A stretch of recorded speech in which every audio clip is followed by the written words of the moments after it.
नमस्कार, मेरा नाम पंकज कुमार है। आपका बहुत बहुत स्वागत है वन प्लस न्यूज में। कांग्रेस चल रही थी चाल या आरजेडी ने बिछाई विरासत, जाने बिहार में कहां अटका। महागठबंधन लोकसभा की 40 सीटें रखने वाले राज्य बिहार में इन दिनों सियासी पारा उफान पर है। एक तरफ जहां एनडीए ने इस राज्य में सीटों के बंटवारे से जुड़े मुद्दे को सुलझा लिया, वहीं दूसरी तरफ महागठबंधन में बात पटरी पर बैठती नहीं दिख रही।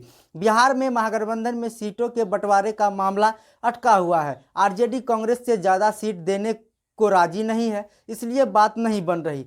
पूर्णिया, किशनगंज, औरंगाबाद, कराकट, बक्सर और कटिहार जैसी कुछ सीटें पर कांग्रेस दावेदारी कर रही है, लेकिन आरजेडी ने इन सीटों पर अपने उम्मीदवारों के नाम तय कर लिए हैं। कांग्रेस में शामिल हो चुके पप्पू यादव ने तो यहाँ तक कह दिया कि उन्होंने लालू यादव और कांग्रेस की हाईकमान दोनों को बता दिया है कि धरती छोड़ देंगे लेकिन पूर्णिया नहीं छोड़ेंगे।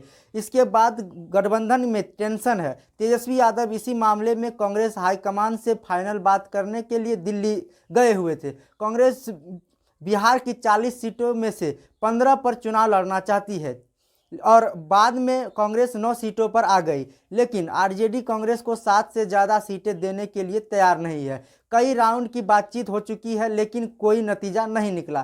कांग्रेस की नाराजगी इस बात को लेकर भी है कि सीट शेयरिंग फाइनल नहीं हुई है और आरजेडी अपने नेताओं को सिंबल बांट दिया है। बता दें कि गया, नवादा, औरंगाबाद, जमुई, बांका, जहानाबाद और बक्सर की सीटों पर आरजेडी अपना उम्मीदवारों के नाम का ऐलान कर चुकी है।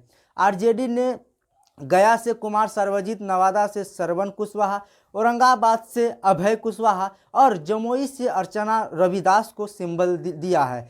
इसी तरह तेजस्वी ने उजियारपुर से आलोक महतो और बक्सर से सुधाकर सिंह चुनाव लड़ेंगे, तैयारी करने के लिए कह दिया है। सुधाकर सिंह आरजेडी के बिहार अध्यक्ष जगनांद सिंह के बेटे हैं और जब नीतीश और आरजेडी मिलकर सरकार चला रहे थे तब सुधाकर सिंह ने नीतीश के खिलाफ खुलकर मोर्चा खोला हुआ था, जिसकी वजह से उन्हें मंत्री पद छोड़ना पड़ा था। आरजेडी पहले ही क्लियर कर चुकी है कि पाटलिपुत्र से सीमा भारती और सारण से रोहिणी आचार्य चुनाव लड़ेंगी।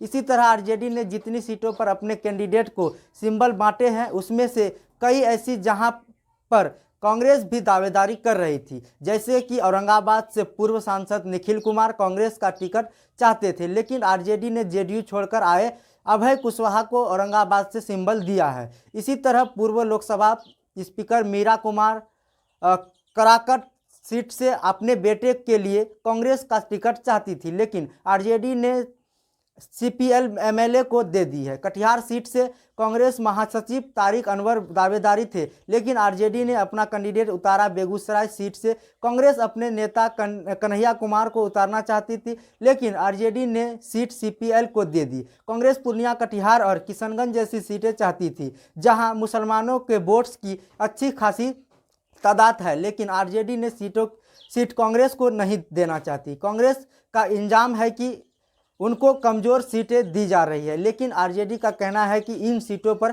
कांग्रेस के पास मजबूत उम्मीदवार ही नहीं है। आरजेडी का तर्क है कि विधानसभा चुनाव में कांग्रेस के पास उम्मीदवार नहीं थे, फिर भी वह ज़्यादा सीटों पर अपनी लड़ाई लड़ी।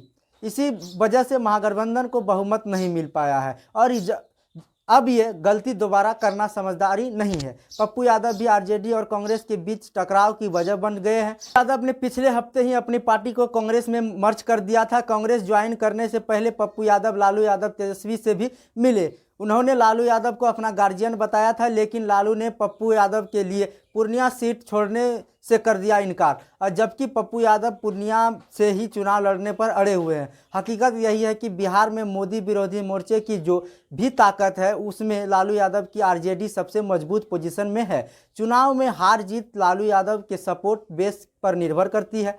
कांग्रेस का वैसे भी बिहार में कोई खास प्रभाव नहीं दिख रहा है, क्योंकि पार्टी के पास यही न संगठन है। नीतीश कुमार के पलटी मारने से जले लालू यादव अब फूक कर रहे हैं, कदम रख रहे हैं। वहीं कांग्रेस से भी एडजस्टमेंट करने को तैयार है, वही पप्पू यादव को भी स्वीकार कर सकते हैं। लपेटे पार्टी को भी एडजस्ट करने को तैयार, लेकिन इन सबसे ऊपर है सीटें जीतने की कोशिश, इसलिए कांग्रेस के साथ बातचीत अटकी हुई है और सीट फाइनल नहीं हो पाई है। बाकी खबर देखने के लिए बहुत बहुत धन्यवाद। इस बारे में आप क्या सोचते हैं कमेंट में एक बार जरूर बताइएगा।